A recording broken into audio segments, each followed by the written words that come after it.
Hello and welcome to the Preconceived podcast, where we are asking the question, what were they thinking? Who is they, Sam? They may be the Hillsong Church, both in Australia, in New York City, globally. I don't know. Hillsong, everywhere that they can be found. Sure. Or used to be found, because I don't know if that number is dwindling at this point. I think it's safe to say it is. Yeah. So it was interesting. I'm sure that a lot of you are aware that there's a documentary that came out on Discovery Plus for Hillsong, talking about basically not the highs, but a lot of the lows, of what's taken place recently. Right. And even more recently than that, there has been the resignation of Brian Houston as the pastor. And I think, I don't want to get this wrong, but 39 years, I think he was a good amount, the global founder and leader of Hillsong. Yeah. And so there's a lot to be discussed, Sure. a lot that they discussed, and Absolutely. we're going to hit on just some of the main highlights, maybe, Right. Or lowlights, if you will, Right. and just to talk about, maybe what our experience has been with Hillsong to this point, Sure. what we observed, and then what were some of the things that we really believe we can learn from watching Absolutely. this. And that really was my main motivation Right. in watching this documentary. Right. Absolutely. What are we going to do different when we see these things, and what really was going on, what happened? Cautionary tale. Yeah. You know, it's these things are here to be able to show you what direction you don't want to head into, right? And what things do you want to, especially when you're building a ministry, you're starting a church, you're doing even something like a small group, right? What are the things you want to do to lead well, to make sure that there aren't any things, any cracks coming up in the foundation, so you don't end up finding yourself in a place where everything is falling apart around you and you have to do damage control. Yeah, we talked about some of this last week. Yep. And so this is, in some ways, it is the part 2. Right. We'll see if there's going to be a part 3. Sure.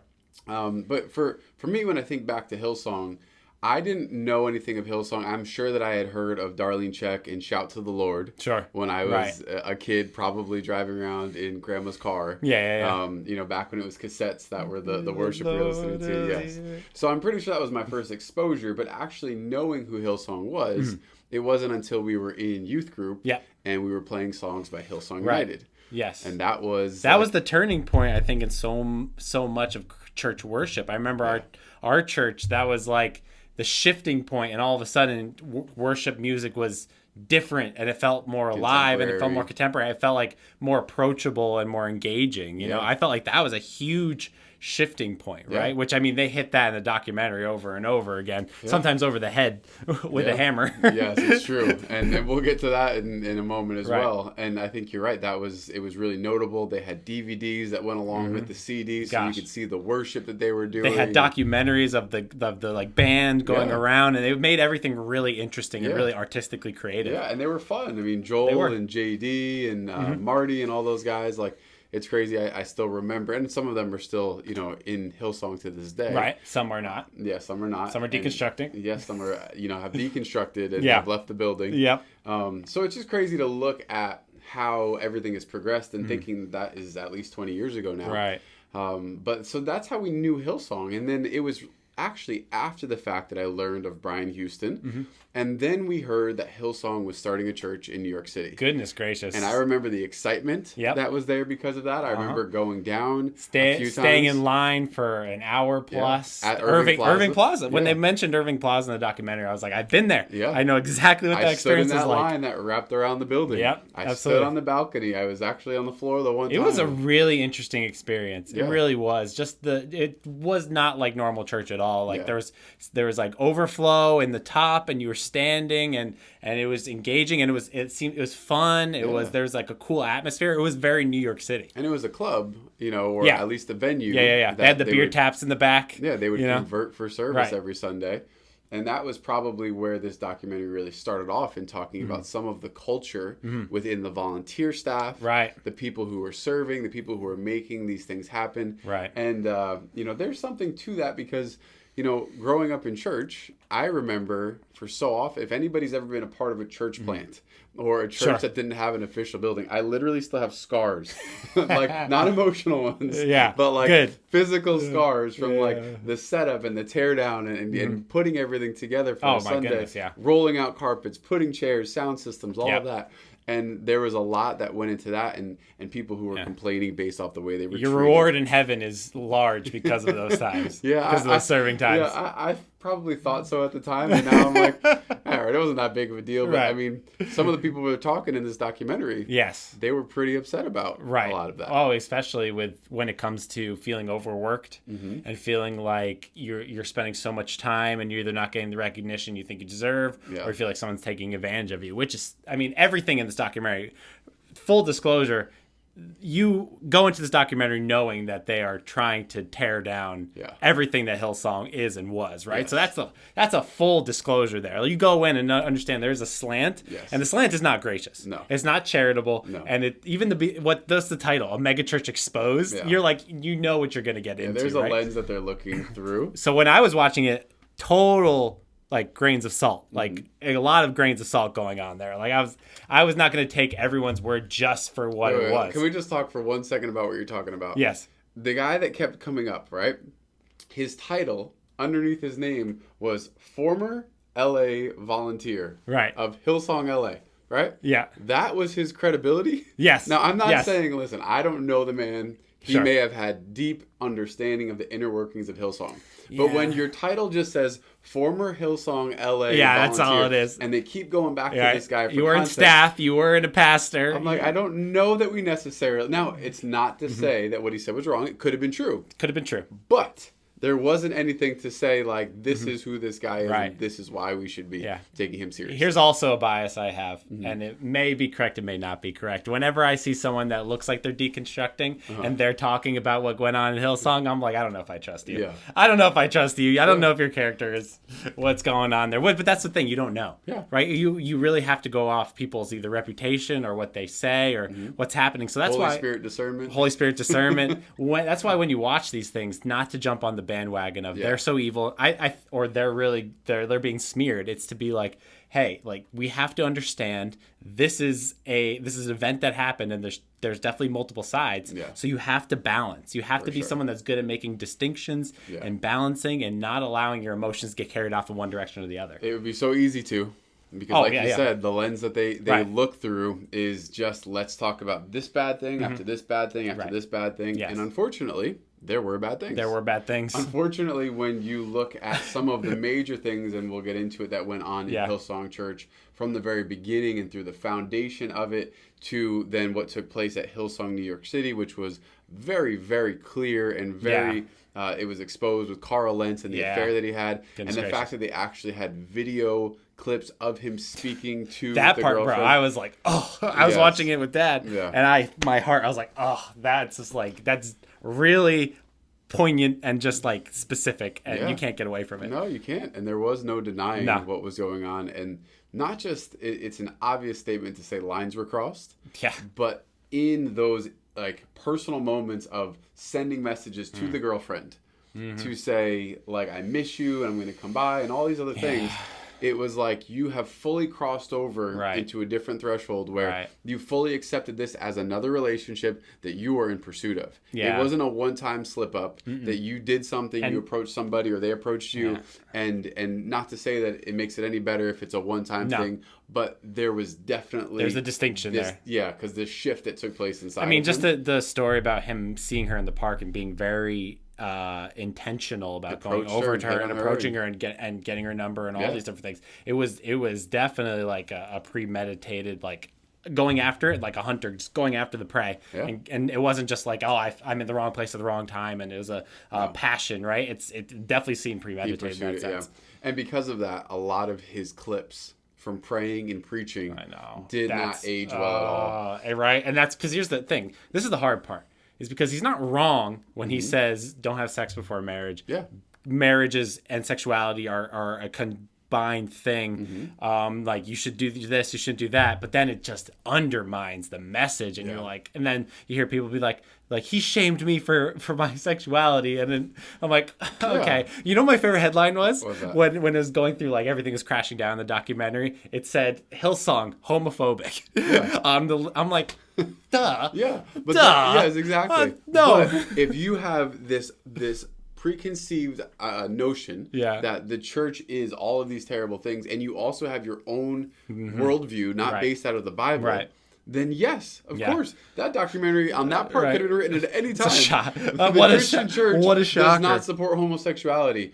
Well, Yeah, no, it doesn't. yes, It shouldn't. It doesn't. If it's following the Bible, Right. Yeah. It So that is some of what we definitely experience in watching this documentary, because you're looking at the fact that they are coming with a absolute axe to grind. Oh, they are.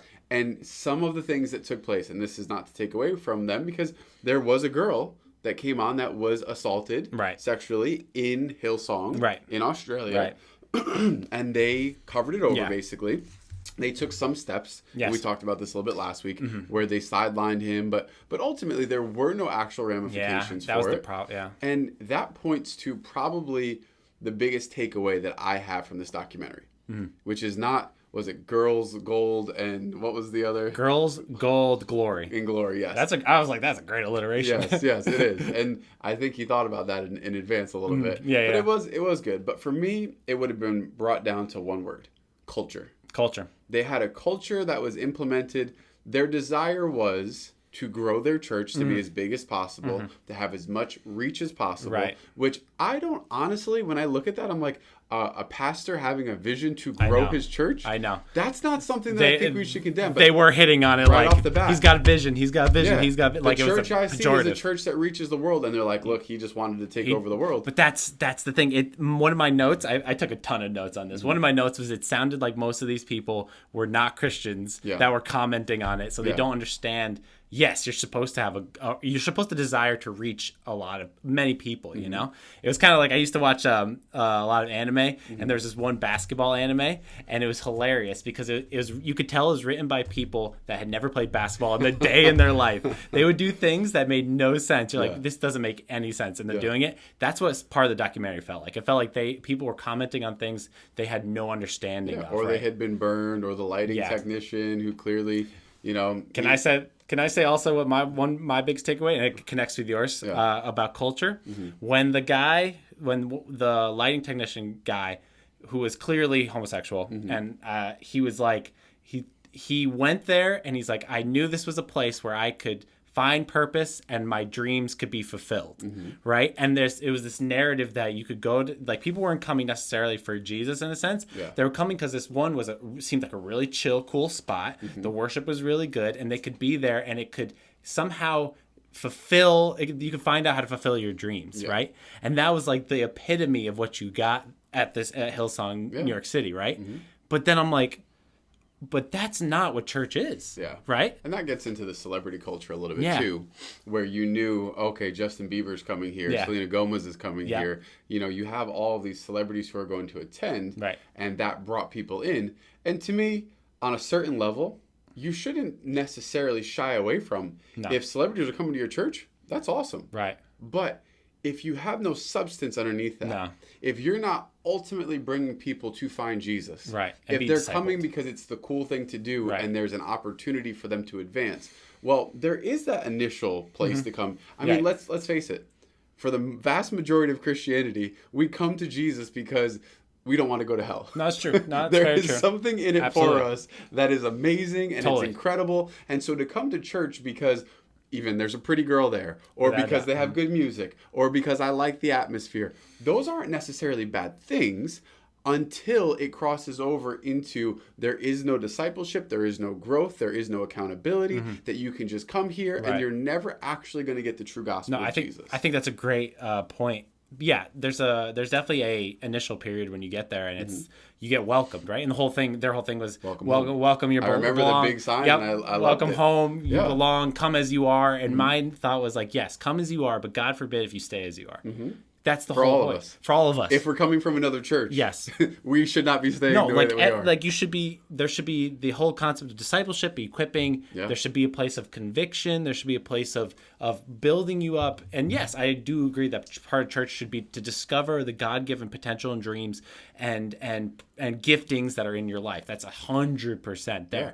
But my whole thought was like, if people are there for years, and it's all that is to them, this is such a cool place to be, and you can get religion without what religion is supposed to be without the death tied to yourself and being a disciple of Jesus. Yep. I'm like, this is doesn't matter how many, like, you had Kevin Durant and like Kyrie Irving and Kanye West and the Kardashians and Justin Bieber. It's like, none of that matters if people aren't getting discipled, right? And prayerfully for them, there was a moment where they came in and they did experience something that maybe then went on to further their walks with God. So we can never judge that other side of it, but what we can look at, and specifically talking about Hillsong New York City, because I don't know as much about Hillsong Australia. Sure. Knowing that they had a desire to reach the world, I think is amazing. I won't knock them for that ever. But Hillsong New York City, it looks like, and obviously knowing at a certain point what was going on with Carl Lentz, it's not a surprise that the culture became more celebrity culture, event culture, than driven on those values that we were just talking about. Absolutely. And so that really does become an issue when people are simply looking for the next thing, the next event, the next thing to pull on their emotions or to whatever it is. And so then you do go back to Hillsong overseeing it, the Hillsong global brand, and you see that there was some culture things there as well. And that was some of the biggest complaints, is that we weren't treated properly, and that there was this maybe there was this expectation that was placed on everybody to work these incredibly long hours. And like we said earlier, we're probably the wrong people to talk to about this, because at a certain point we've both been involved in ministries where you just serve and you serve and you serve and you serve.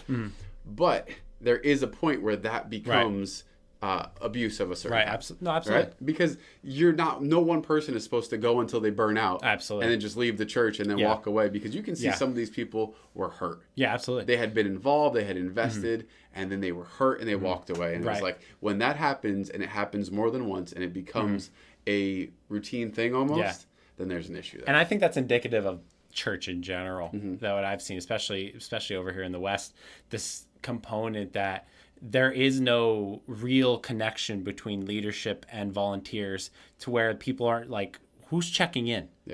Like are there pastoral staff checking in to make sure people are not going past their limit? And also, are the volunteers being taught how to say no, how to take a Sabbath, how to limit? What are they doing? To do that? What are they when I sent you the podcast with Nathan Finocchio, and he used to work at Hillsong New York, and he talked about like when you're involved, like being in people's lives, like what are you doing for fun? What makes you come alive? Are you literally working 24/7 the entire week and not taking any breaks? Where's the check-in, right? So there's I think it's a two-part mechanism when it comes to having volunteers and serving, is that we teach a culture that you don't run till you go on the ground and then you make some moral failure from the leadership to the volunteer. But then you have people caring about other people, checking in, working with them, and helping them find a place of health in terms of serving, because we're all meant to serve.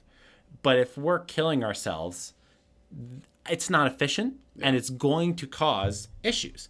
That's what I think. Even what Carl Lentz said, partially when he was giving the explanation, there was about going, and having this lifestyle of quick, fast, and never checking in, and never listening to people telling you, hey, you need to do this, you need to relax, not having people in your life that can tell you that. So it's all indicative of a culture of continue to push, which leads to the next part.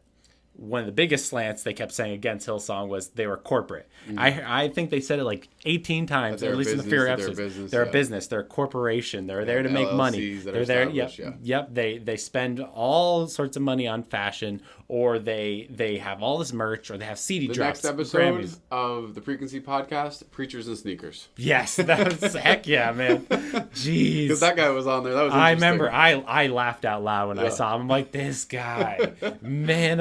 We're gonna talk about him next week. I look forward to talking about that. Absolutely, but you know what I'm saying. But it's you could tell they're like, and that's the fine line that we get to, right? Because I don't think it's wrong that churches make money. I've come from churches that had a really cool media team. They had a really good ability to create merch, and there's an awesome aspect of having a creativity and having people engaged. Like most likely in your church, you have creative people.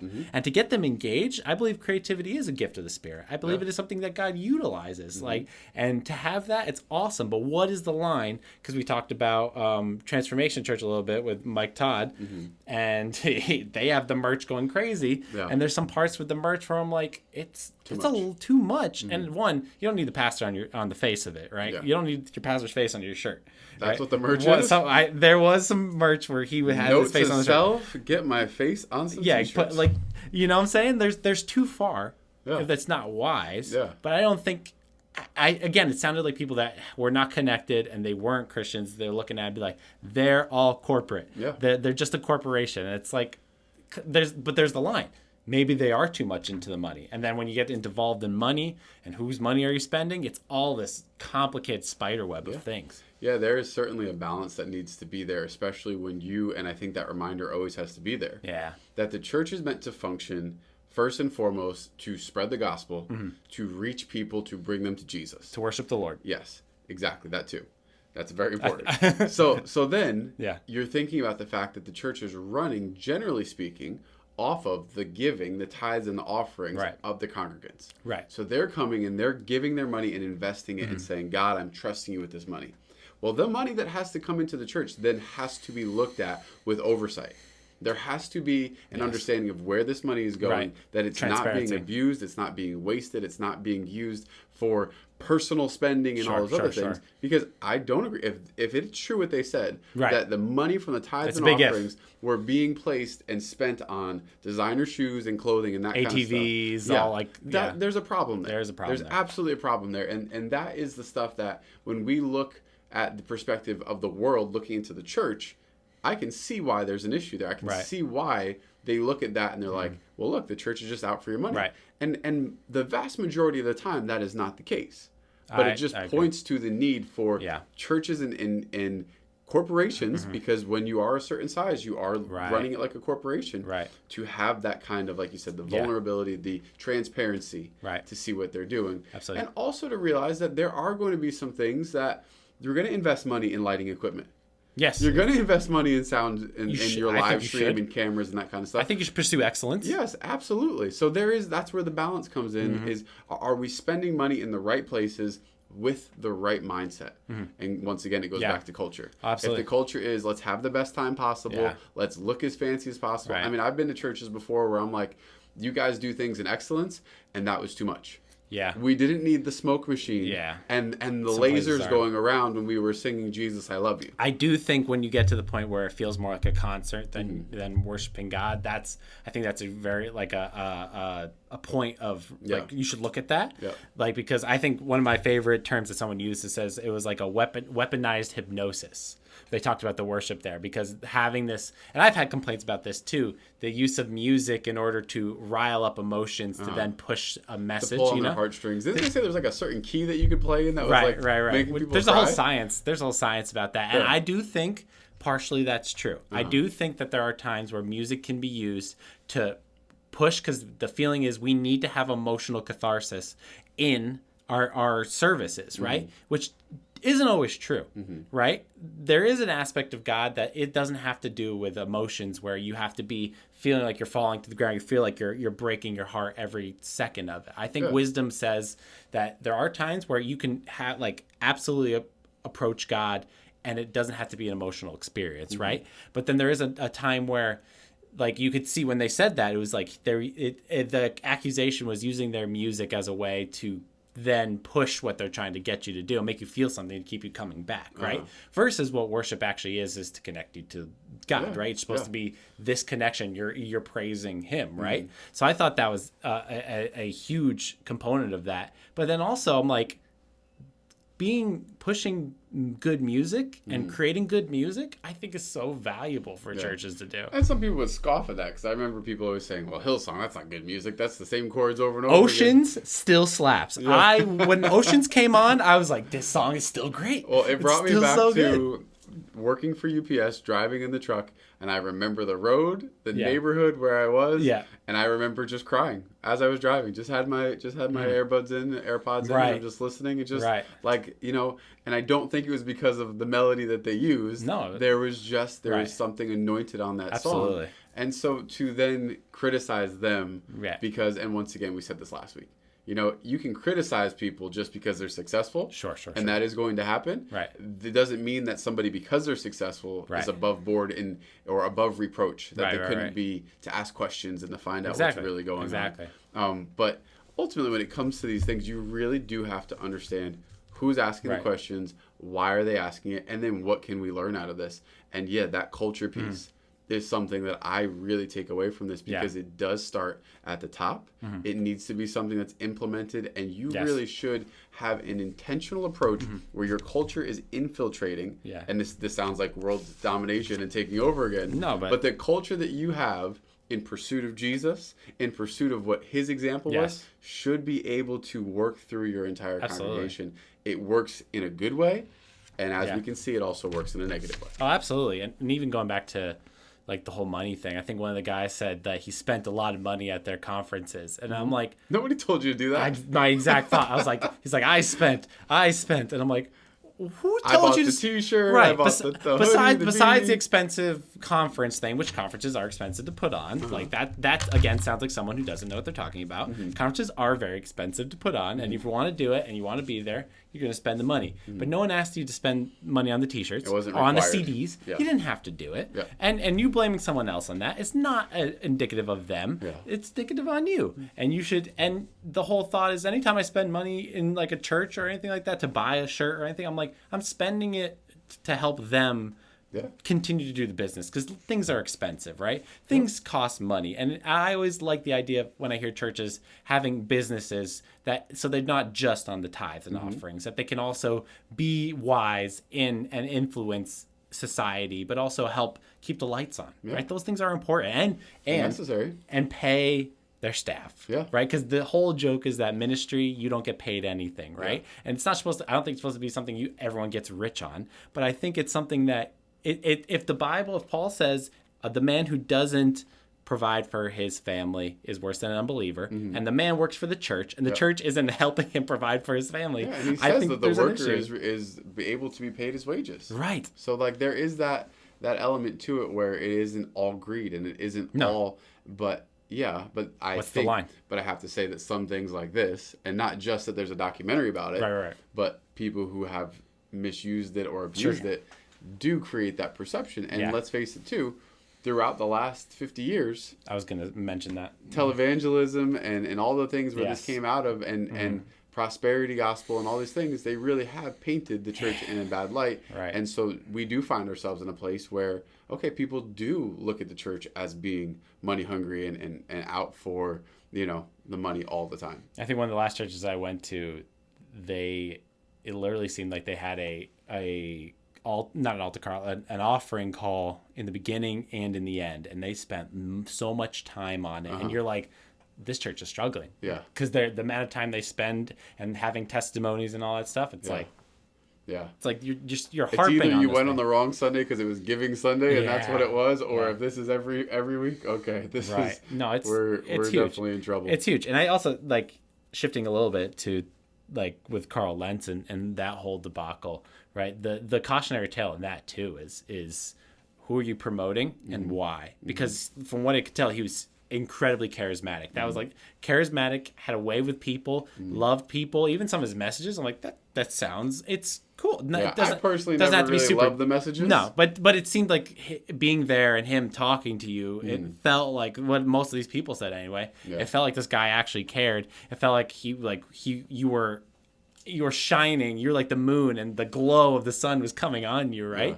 And I think one of the cautionary tales is, and I say this often, is that gifting, talent, charisma, these things don't mean you have a character that's able to withstand the leadership role, right? And because those things are unrepentant. Those things you can grow in. Like you could be really good. I remember I've said this story before, but I was on an outreach one time and I prayed over someone and their leg got healed. And I'm like, it was a really cool moment. And I remember thinking, wow, I still feel depressed. Right? I still feel hurt. Yeah. Like this moment, I can get an emotional like high off it and be like, God, you're doing something. This person's touched. Yeah. I when I would sometimes evangelize to people, I would same thing. Like, you just did something really cool. And I would go away and I'd be like, I still feel lonely. Yep. Because There's guess still what? The soul things there. Because the talent, the movement, the even like these things that happen are not, they don't heal you. No. They don't heal you. They don't grow you up. You don't get discipled from seeing miracles happen. But when it comes to revival, the hope is that it fixes everything. It fixes all the issues we have interpersonally and with the country and with everything, right? But revival is not going to kill you internally. Revival is not going to disciple you. The church is supposed to disciple you. This is the whole point of you coming to church, and why God wants you in church for the entirety of your life, right? To be part of a local body is so that you can be discipled and you can be healed, and so that you can partner with the gifting on your life with an ability to not go off the rails, to not have an affair, to not embezzle money, to not do the things that we see happen all the time. And it broke my heart to see that. It broke my heart to see someone who had influence with these people in some way, shape, or form, and then watch it all crumble and watch it all fall down. Yeah, it's so important for leaders to understand that, and it's so important for individuals, because for leaders, if you think that a thriving ministry is going to fix your problems, nope, not going to happen. And ultimately, it's going to be your internal things that are going to bring that down. And second of all, if you're the one that is just chasing the next thing, chasing the next emotional high, spiritual high, going to the next church because they're the one that's going to have it all together and everything's going to be good there, it just doesn't. It doesn't ultimately plan out and work that way. So, no, not at all.